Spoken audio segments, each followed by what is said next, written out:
Now each stone will burn.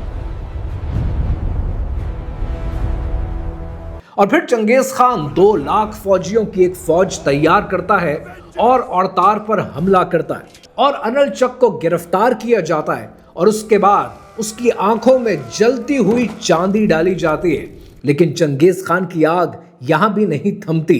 پھر وہ سمرقند اور بخارا پر حملہ کرتا ہے، اس کی لائبریریز کو جلا دیتا ہے، لاشوں کے انبار لگا دیتا ہے اور اس کے بعد وہ فیصلہ کرتا ہے اب یہ فوجیں تھمیں گے نہیں، اب یہ فوجیں بغداد تک جائیں گی، اب یہ فوجیں قاہرہ تک پہنچیں گی۔ لیکن یہاں پر ایک سوال بنتا ہے کہ چنگیز خان جس وقت مسلمانوں کے اتنے خلاف تھا،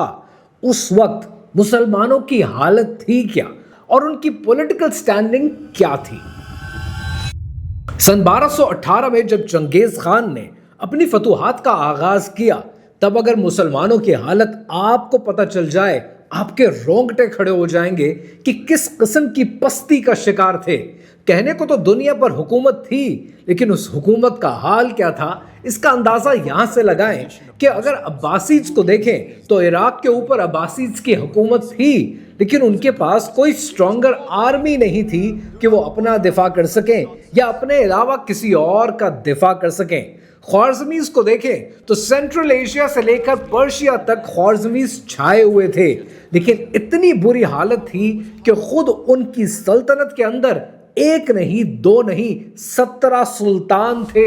یعنی فیصلے سب میں بٹے ہوئے تھے اور ہر کوئی اپنی چھوٹی سی ریاست بچانے کے چکر میں تھا۔ مصر اور شام میں ایوبیز کی حکومت تھی اور سلجوکس اپنی حکومت کا خاتمہ اپنی نگاہوں سے خود دیکھے جا رہے تھے۔ ابن اسیر نے الکامل میں لکھا ہے کہ مسلمانوں پر جو یہ عذاب نازل ہوا یہ ان کی اپنی کارستانیاں تھیں، کیونکہ ظلم ضرورت سے زیادہ بڑھ چکا تھا، لیڈرشپ کا فقدان تھا اور عام عوام لگژری میں اور عیاشی میں ڈوبی ہوئی تھی، اور مسلمانوں کے جو ریلیجس لیڈرز تھے وہ بادشاہوں سے اپنے لیے مراعات حاصل کرنے کے لیے، بینیفٹس لینے کے لیے، فیورز لینے کے لیے ہر وقت لگے رہتے تھے۔ جب ایسی حالت ہو تو ایکسٹرنل اٹیک لازمی ہو جاتا ہے۔ ابن کثیر کے مطابق چنگیز خان کو اللہ سبحانہ وتعالیٰ نے مسلمانوں پر سزا کے طور پر بھیجا۔ ابن کثیر کے مطابق خود چنگیز خان کے اپنے الفاظ یہ تھے کہ اگر تم نے گناہ نہ کیے ہوتے تو تمہارے رب نے مجھے سزا کے طور پر تم پر نہ بھیجا ہوتا۔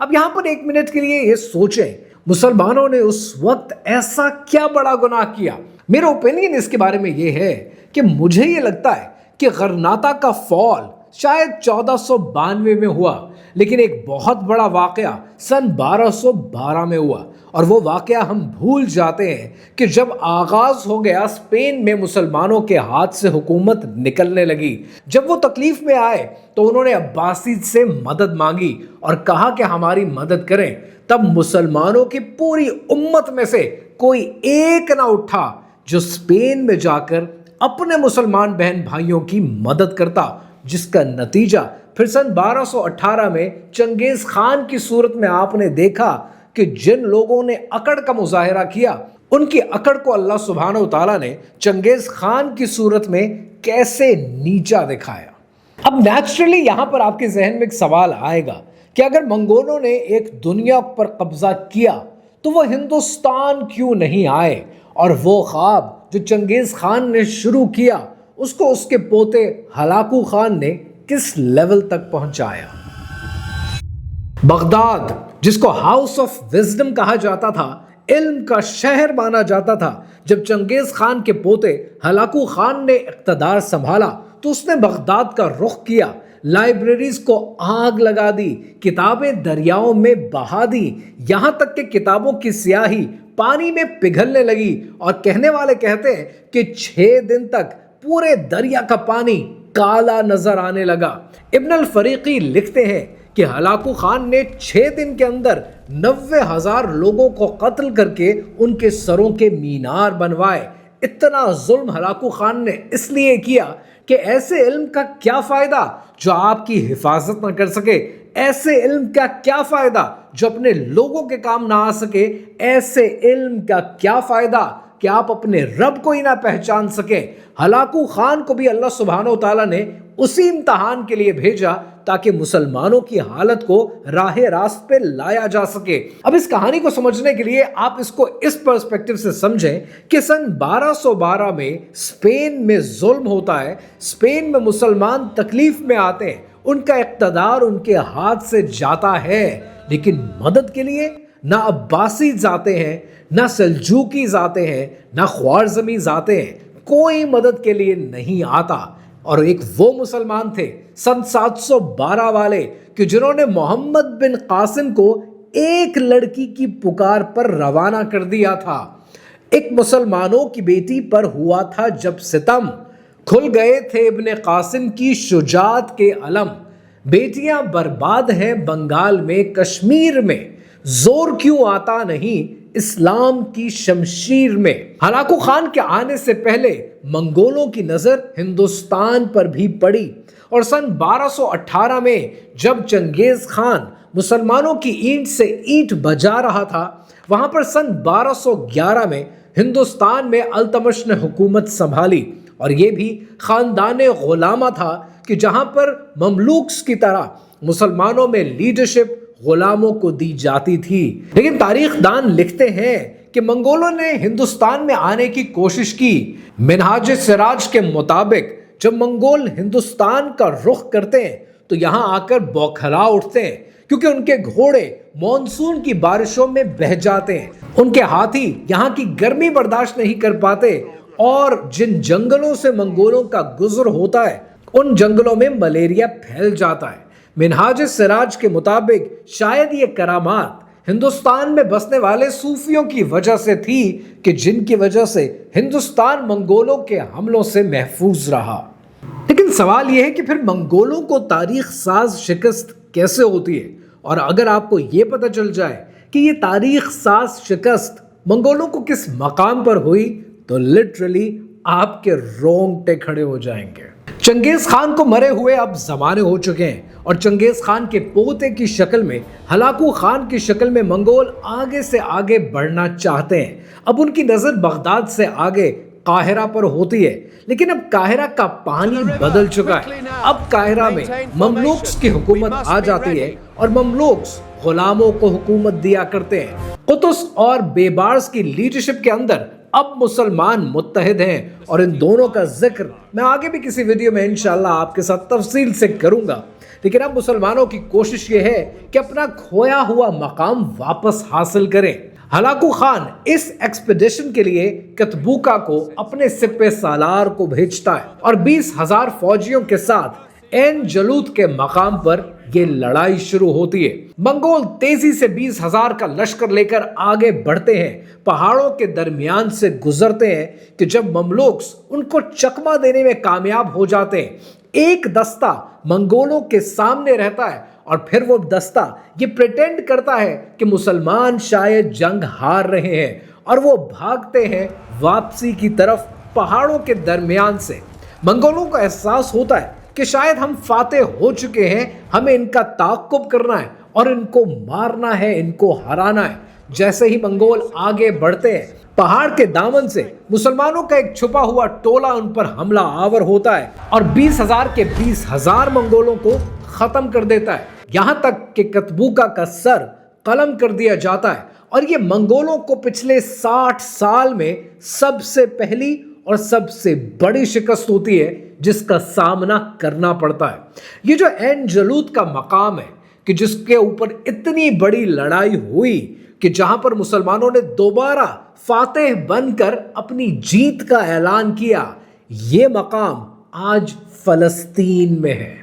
این جلوت کے مقام پر اتنی بڑی ہار کے بعد منگول آگے بڑھنے کا فیصلہ ترک کر دیتے ہیں، مزید فتوحات کا ارادہ چھوڑ دیتے ہیں۔ ہلاکو خان میدان میں اترنے کا فیصلہ واپس لے لیتا ہے، لیکن اس کی وجہ صرف ہلاکو خان یا مسلمانوں کی کامیابی نہیں ہے، اس کے پیچھے اور بھی بہت سی وجوہات ہیں، جن میں ایک بہت بڑی وجہ مونکے خان ہے۔ مونکے خان اس وقت کا منگولوں کا وہ لیڈر ہے جو برسر اقتدار ہوتا ہے، اس کا اچانک انتقال ہو جاتا ہے اور منگولوں میں رفت پڑ جاتا ہے۔ اگلا انسان کون ہوگا جو تخت سنبھالے گا؟ لیکن ساتھ ہی ساتھ دوسری ایک بہت بڑی وجہ ہوتی ہے جس کی وجہ سے بھی منگول اپنے فیصلے ترک کرنا شروع کر دیتے ہیں، اور وہ ہے ہلاکو خان کا کزن برقع خان۔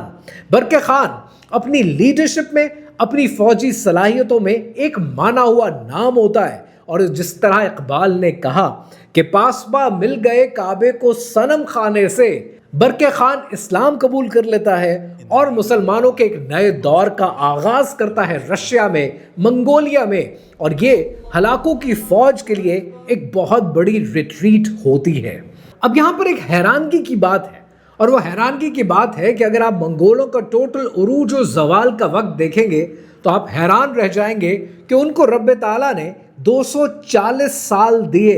یعنی آج بھی اگر آپ دنیا کی کوئی امپائر اٹھا کر دیکھ لیں تو تاریخ میں انہیں میکسیمم 250 سال ملتے ہیں اپنے عروج پر، اور پھر ان کا زوال شروع ہوتا ہے۔ یعنی اس کا مطلب یہ ہے کہ میرا رب، آپ کا رب سچ کہتا ہے کہ ہر عروج کو زوال ہے اور ہر مشکل کے بعد آسانی ہے۔ منگولوں کے عروج کی کہانی، چنگیز خان کے ظلم کی کہانی، ہلاکو خان کی بربریت کی کہانی تو آپ کو بہت دنیا نے سنائی، لیکن وہ وجہ کبھی نہیں آپ کے سامنے رکھتے کہ جس وجہ سے چنگیز خان نے یا ہلاکو خان نے مسلمانوں پر حملے کیے، یا مسلمانوں کی پستی پر بات نہیں کرتے، یا اسپین کے زوال کی بات نہیں کرتے۔ یہ کہانی شاید ہلاکو خان سے اور چنگیز خان سے وابستہ ضرور ہے، یہ کہانی منگولوں کی ضرور ہے، یہ کہانی نارتھ کی، شمال کی ضرور ہے، لیکن ایسی ہی ایک اور کہانی دنیا کے